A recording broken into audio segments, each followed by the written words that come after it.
Hi everyone, welcome back to Fitness Tested. I'm Seth, and today looking at the On CloudRunner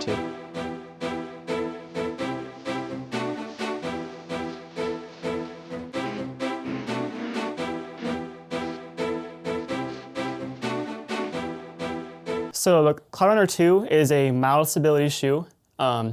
Best for people who are looking for kind of that mild stability, similar like the Brooks Adrenaline, something like that, where it's not going to be too controlling, but kind of give some guidance to your foot.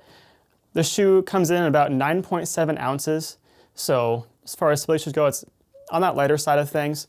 It's a 10mm drop, so higher on that drop than a lot of shoes are, but still not quite as high as like something like a Brooks, something like that, kind of that middle range as far as the drop goes. New in this model is their Helion Super Foam. So it's a lot softer foam, a lot more energy return, a lot bouncier feeling.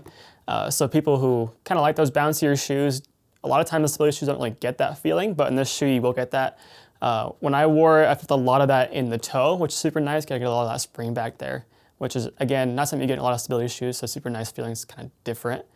As far as the stability goes, what I noticed is a lot in the heel.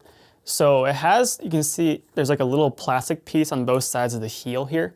So it's very similar to Nike, the structure, where it has that kind of wrap around the heel piece of plastic, gives you a lot of stability there, which is super nice feeling, but not gonna be too controlling, anything like that. So one more key difference with this shoe is that the upper has changed quite a bit. It feels a lot more breathable, a lot more airy than the previous model did. It felt to fit my foot pretty well. I have a little bit wider foot and it didn't feel like it was too constricting, anything like that.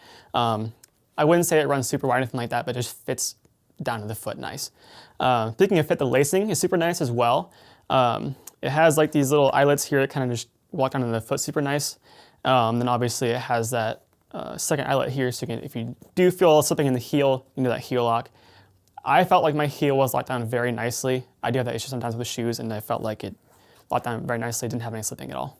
So as far as the outsole in this shoe, there is a little bit of rubber there. The rubber is targeted to where you need it in those like spots where you're gonna strike, you're gonna push off in the toe. The middle part is just foam there, so it kind of saves some weight there, keeps the shoe nice and light, but has a very double rubber in those spots that you need it.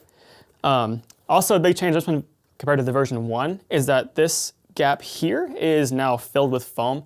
In the version 1, there was like a kind of hole there straight to the plate in there.